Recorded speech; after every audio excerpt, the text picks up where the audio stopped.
Boris Johnson won his confidence vote on Monday, but with 41% of his own MPs voting against him, he now needs to reset his leadership and tell voters how he plans to help them.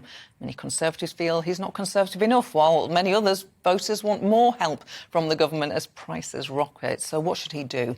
Conservative MP David Davis has written an article about what Boris Johnson must now do to save the party from disaster, and I'm delighted that he joins me now. Hello, David. Good to see you. Good to see you. Give my regards to my mate, Alan Johnson. Will do.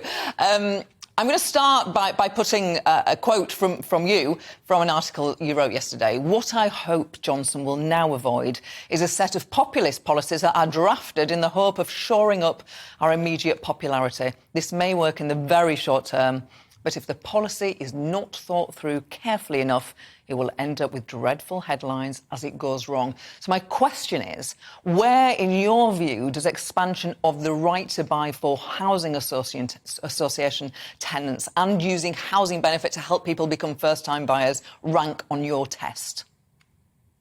Oh, well, of itself, it's not a bad policy. I mean, ironically, I think the news referred to it as going back to 2015. In fact, the first announcement, ironically, was by me in 2002. That's how old it is.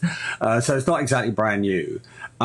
It's got perfectly sensible underpinning in terms of bringing more people into home ownership. I mean, my parents became homeowners, council house tenants became homeowners under Margaret Thatcher. So that of itself is a good policy. What it won't do is solve the high housing crisis. I mean, we're 1 million houses short.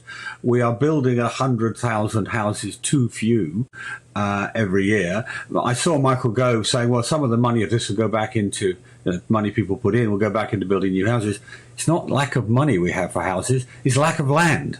So we need this policy's fine, but we need other policies behind it so that my children's generation have the same opportunities I had, and indeed I suspect you had. I mean, 65% of my generation in my 20s had the right to buy could buy their own home. Today it's 25%. So it solves part of the problem, but it's not enough of it, But you're a constituency MP, just like I was a constituency MP, just like loads of those new Conservative MPs and existing ones as well, will fear that that solution involves building on areas of their constituencies when residents are almost always against any building. So how does he square that circle with his own MPs? If you jump, I'm sure you're always helicoptered around, Gloria. If you jumped in a helicopter and flew across Britain, it looks like a golf course. There's lots and lots of green land. There's lots of open land.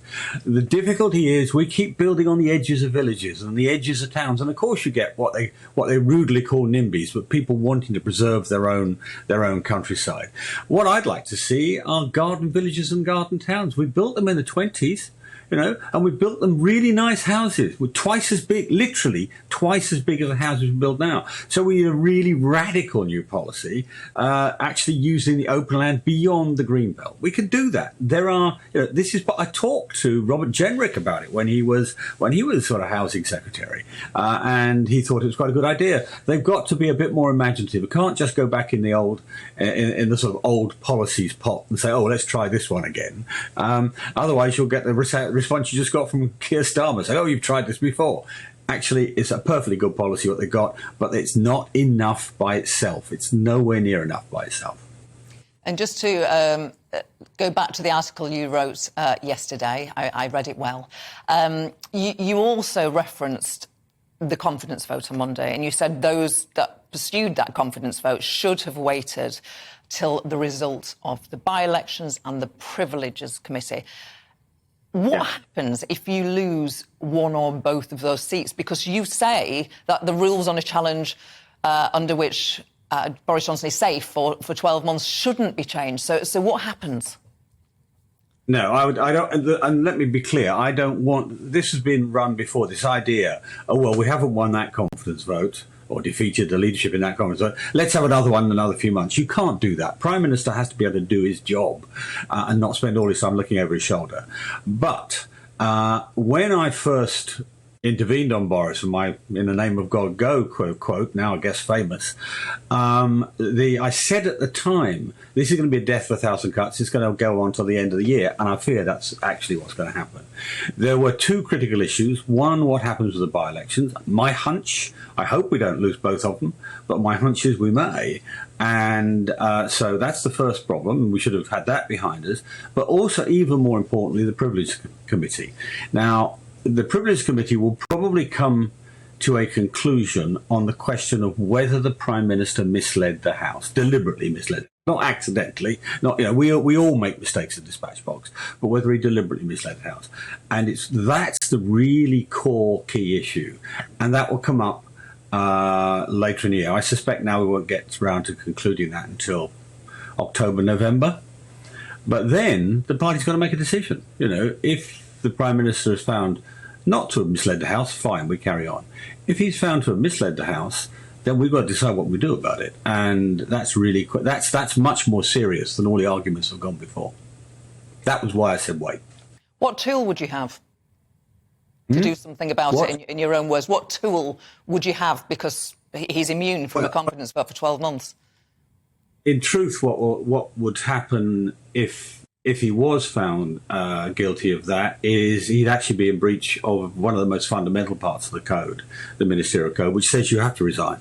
It says if you have deliberately misled the House and you're found to have done so, then you have to resign. So, in a way, it's belt and braces. But I suspect if that happened, there'll be a big debate in the House, ending up with a vote on his ability to continue his tenure as Prime Minister. But let's wait and see how it plays out. And I don't want to preempt that. It's for the Privilege Committee to do that job, and it would be quite wrong for another MP to try and second guess them. But we should understand the consequences are very serious if they find against him.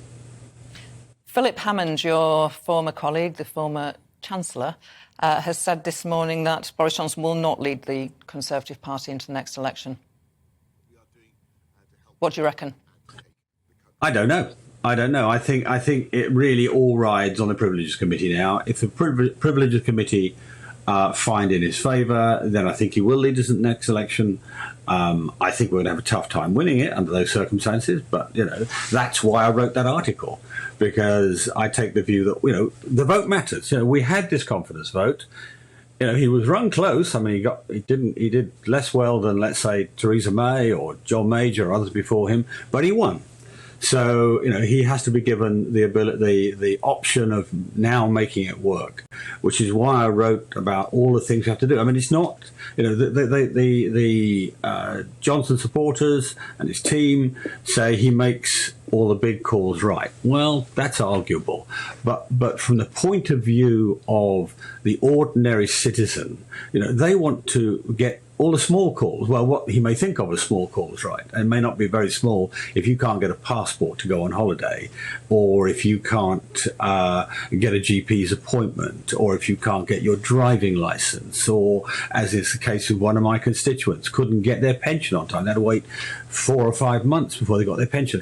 Those small calls may be details to the cabinet. But if it's you on the other end of it, that's not small at all. And what I've said is, we've got to up the general game of the government to deliver. COVID happened. It caused lots of problems, lots of difficulties, but we're past it now. It's no longer, we can't use it as an excuse anymore. And we've got to start delivering. If we want to win the next election, we've got to prove to the people that we are able to do a competent job running the government. And that will not just be about the big calls. It'll be about the more detailed ones that affect everybody's daily life. David Davis, it's always a pleasure to have you on the show. Thank you for your time today. Thank you.